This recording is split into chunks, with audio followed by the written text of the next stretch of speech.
Right now I'm on Grantstill Cutoff Road going through Grantstill where we've been before, and I'm taking this road down to where it meets the Scalcoho Highway, but today we are actually not going on the Scalcoho, or at least not for long. So the road is still closed 15 miles ahead, and that's the gate on the Scalcoho Highway. But here we're just following the Scalcoho to the next intersection. I'm going to put my camera away. So this is Sleeping Child Road. That's the Scalcoho Highway where it's turning to start its run up to the east. But this is Sleeping Child, and it'll continue this way, and then it turns into its own valley along Sleeping Child Creek. Sleeping Child sounds really nice and peaceful, but there's a story there as we go forward. And it's about a mile along here before we turn. If you see that line of hills, that's where we're going to turn up into the valley. So we haven't reached our destination yet, but here there is a farm store, and so this is some type of, it says family farm. Don't know what type of farm that is. That could also be some type of Airbnb, but it might just be a farm. They also have a little free library, and that is just really nice. One thing I really like about Montana is I'll just be like riding my bicycle along the road, and that'll just be sitting there. I've never ran out of things to read in Montana. And up that road that says no outlet, which is a pretty steep hill, there, that is Grantstill Cemetery Road, and there is an old pioneer cemetery up there. And actually there is an outlet, or at least there was at one point, but not for automobiles, but for bicyclists there actually is a road that connects. Speaking of bicyclists, over there we have Red Barn Bicycles, which is a bicycle shop just in the middle of here.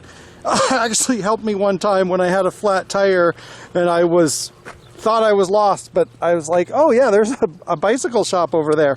Not my normal bicycle shop, but there is a bicycle shop there. Okay, we're going to continue this way. Also, obviously, right here, we have a really wide shoulder, and the road is not very busy, so this is a pleasant place to bicycle. Some of the places in getting here are a little bit iffier, but once we're here, and once we turn up the mountain, really nice to bicycle because there's not a lot of traffic and there's a lot of space. Along there we have the Bitterroot River, and there actually is some access to the Bitterroot River here. And, you know, I could get off here and I could actually walk down there. Not going to do that today, but I have in the past. And as far as I know, this is public highway right of way. That is you know, a water right of way. So as far as I know, that is public. Some of the stuff on either side is not, though. So when I've done that in the past, I've been careful. And right now the river is high. Usually in the past I would get down, I'd walk along that gravel bar, it was easy, but now the river is high. So this is Old Darby Road. This is the road that goes to Darby. Used to be the main road, is now the old road. And right there where those hills are is where Sleeping Child Creek enters the Bitterroot. And if you continue this way, this road turns to gravel and it has great views. It's a nice road to bicycle, a little bit tough, but nice. But today we're going this way, and as you can see, just like with the Scalcoho, we're about to start climbing, and this is going to be a little bit tougher. It's going to be nice, but it's going to be a little bit tougher for me. And I don't know how far I'm going to go up, but no reason not to go to the end of the path, probably. Also, like I said, in the Scalcoho, this looks flat, or it looks pretty flat. And if you look ahead, it looks like it's going downhill. This is actually pretty steep, and what's ahead is probably flat. It might be going downhill a little for a while, but it's a little bit more rigorous of a ride than it might appear. For those of you familiar with my Facebook profile icon, this is where it's from, this little thing of rock with the tufts, and then I put the googly eyes on it. I've had it, I think, as my profile picture for 10 years. And continuing this way. So you can see right there, there's a lot of garbage cans, and that road there is Little Sleeping Child Road, which becomes a private road very quickly. And I believe there's like a development through those hills. So this area, I mean, it looks pretty natural, but where we are right now, there's still a lot of people. As we go forward a little bit, we'll actually hit a place where there will be no houses. So let's continue that way. Right there you can see an old church or schoolhouse. I forgot which, I should have researched. And so this area right now is basically if people want to go anywhere, they have to go to Hamilton, which is about 8 miles away from here, 6, 7, 8 miles away. And that's true of a lot of areas that are now settlements. They used to actually be towns, so maybe at one time there was like a store here and more than that. Don't know the details, but in a lot of places that is the case. So as you can see here, we're drawing to the point where the hills on either side are covered with trees, and we're entering, I believe, the National Forest. We'll find out if there's a sign or not. Oh, you can see another cyclist coming down. So this creek and this road are more or less parallel to Escazu Road and Escazu Creek, which are really only 3 miles that way, but as you can see from those hills, there'd be 3 long miles. And also, we enter the mountainous part here quicker. Like if we were parallel, we would still be in the farmland along the Escazu. But for whatever reason, this has never been like a big destination for me. I've probably taken at least 5 trips up the Escazu for every trip I've taken here, because it's a little further to get to.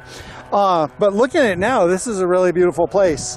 But yeah, as well as a place I visit a little bit less, and there's actually a reason for that, which I will discuss ahead. Right here, we've passed the last house, and as you can see now, we're also out of the valley and into a canyon, and a pretty sheer canyon here as well. And we are also right next to the Sleeping Child Creek, and there's a story about that creek. Sound of the water and the sight of the water is very nice, though. So there's the creek that is currently called the Sleeping Child. This road is called Sleeping Child. There's many different versions of legends, but the one that I've heard the most is that this road was originally or this creek was originally called the Weeping Child, which sounds sad, not as peaceful as Sleeping Child, and it gets worse. The Salish who lived near here had a legend about Coyote, who was a trickster figure and culture hero, and he went through the Bitterroot Valley and he defeated monsters. And near here, he heard a child crying, and he came and found it. It was a small helpless child, and it started sucking on his finger, and it kept on doing that until it ate him. It was a vampiric creature in the form of a lost infant, and that's what the Weeping Children are. And then Coyote got resurrected by his friend Fox, and there's different versions of it, but one I've heard is that he tied pieces of obsidian to his hand so that the next time the Weeping Child tried to do that, it fled, got cut. Okay, you're probably thinking that's a kind of morbid story. And it is, and that's actually one reason why I don't like this area.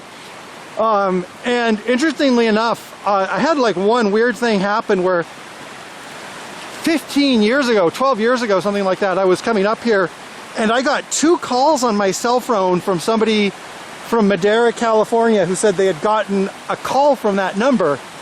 And also, like, this area is not really even in cell phone reception. I've also had like a couple of weird bike things happen here.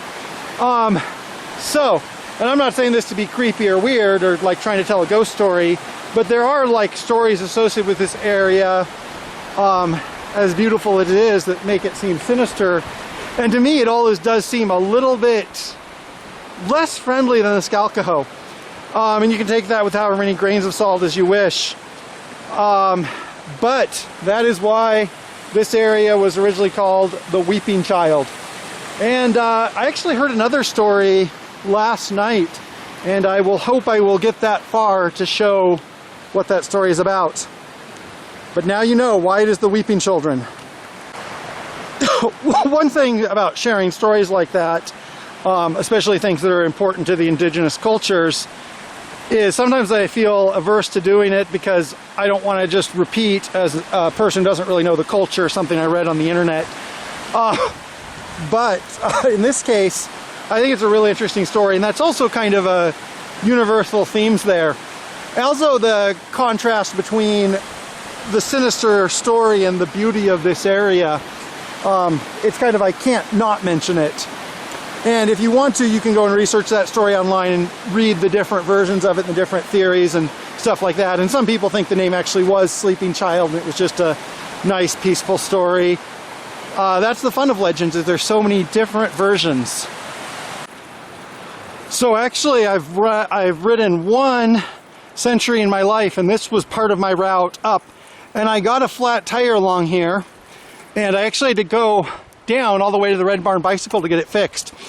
And I was riding uphill for a while before I realized I was on a flat tire. So if you ever want to ride a century on a bicycle, one of the biggest pieces of advice I could say, minimize the amount of it that it's going to be uphill on a flat tire. So one good piece of news here is, I say a lot of times, I sometimes forget the distances. And here, the distance where I was going along the road, you know, near houses was shorter than I thought. And this, you know, beautiful road with no traffic has been longer than I thought. So I like that. Look at that water. And this is one of the highest times of the year for this creek through here, I believe. So somebody passed me, target shooting, by the way. And when I said, wow, you're a good rider, she said she has an electric bike. Incidentally, like, this has been a good uphill, but it has not been, like, excruciating. And I think it's about the same grade as the Escazu. But for some reason, today's been easier. Might be the weather, might just be my attitude. But yeah, it's going pretty good. And I think we are getting pretty close to the end. So I've been waiting to see that for a while, and that is part of the story, and we might see some more ahead. I want to explain something about the foliage of this canyon. This road is going on a little bit longer than I thought it would. Not that I'm complaining. Right here we have another sorbus tree. And sorbus trees are pretty common in Montana, but they're exceptionally common along this road compared to other trees. A lot of the other trees you'll see along here are, you know, a lot of alder and a lot of poplar, stuff like that. But the sorbus seems to be specific to this road. And I kind of think that's in my mind, that's kind of related to the story of reversal, of course. And actually I was like bicycling along here and I saw that, and that's when I realized what the Wu-Tang Clan lyric meant. This goes back to when I was 12. I loved doing right, but I was trapped in hell. And I'm sure that's very clear to everybody listening. Not a lot of traffic along this road, but there is some. Car actually had a Washington plate, so they might be coming to enjoy the nature. Also, incidentally, I only had like 23 minutes left on this SD card when I started. Now I'm down to 8 minutes. So hopefully I will not see something so beautiful and extraordinary that I have to record like 10 minutes of it. And if that does happen, I do have my phone. And I'm not sure about this plant. At first I thought this was some sort of hawthorn based on those flowers, and there are hawthorns along here. This could also be Cascara sagrada, which is a common plant along the Escazu and here. But there's one way to test if something's Cascara sagrada, and that's not what I want to do right now. So I was starting to get worried and thought I was trapped in some type of time loop. But here we are. This is the end of the road. And that's one difference between this road and the Escazu. The Escazu is a pass over the mountains. This road will end here, but there are two roads that branch out. This road goes to the south and goes over the ridge. If you follow this road to the left, which I have done, at least partially, that eventually goes up to a mountain peak, I think Black Bear Peak, and then goes back down to join the Escazu near Escazu Rye Road, where we've been before. I got close to the top, but not all the way. And then in this direction, I believe there's actually a little trail, which I'm not going to walk today. I was bicycling, no reason to hike. But I will probably cross the bridge and go a little bit further. So there's a trail here, and it follows this creek, and I've actually been on it before.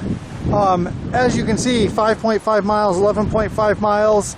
It's a long way to walk, and the trail's pretty narrow, so if it was wider I could take my bicycle along the trail, but that would be bad for me, my bicycle, and the trail. But if I could do that, I could go to Escazu Ride Road and ride back along Escazu. It's actually a stretch goal, but I don't think it's a good idea. And I'm going to go this way because there's one more thing to see. As you can see here, this bear is holding a sign, private residence dead end. So I'm going to go no further. I'm going to turn around here. But that way is the way to Sleeping Child Hot Springs. There's a hot springs and there is a very nice luxury resort built there. And it's something like it's 4 stories tall with a helipad. And it was originally a resort. I don't know if that building was the original resort, but it was a resort. Then a private residence. And I was reading the story that the owner of it had a lot of gambling debts and fled the country to Costa Rica and then was murdered in Escazu, which to me that was kind of weird because I was in Escazu really only 10 weeks ago, something like that, 2.5 months ago. And weird to see these little connections. Also, you know, I was talking about this area being a little bit sinister, and Escazu is the city of witches. Of course, a lot of that's just a coincidence. And then after that happened, there has been some idea of purchasing it and turning it into a public place, either truly public or resort, or doing something with it. And as far as I know, that's in limbo. There's a lot of interesting old architectural treasures and natural treasures in this area that are not currently accessible. Uh-oh. So I'm getting a flashing. I say 4 minutes, but it might be less than that of time left on my card. So since I'm running out of time, that's actually a good thing because I can shut up. This was a good ride today. It was actually better than I thought it would be. Good weather. The terrain was challenging, but not terrible. And I had fun. And a lot of what I would say about this place applies to, you know, what I said about the Escazu also applies here. There are a lot of treasures like this just in this area, and I will be bicycling more of them, especially while the weather is still sunny, long days, but cool. And I might not have much more to say because I'm just going to ride straight down this hill. This is my reward. I'm going to go downhill fast. So I pulled over for just a minute.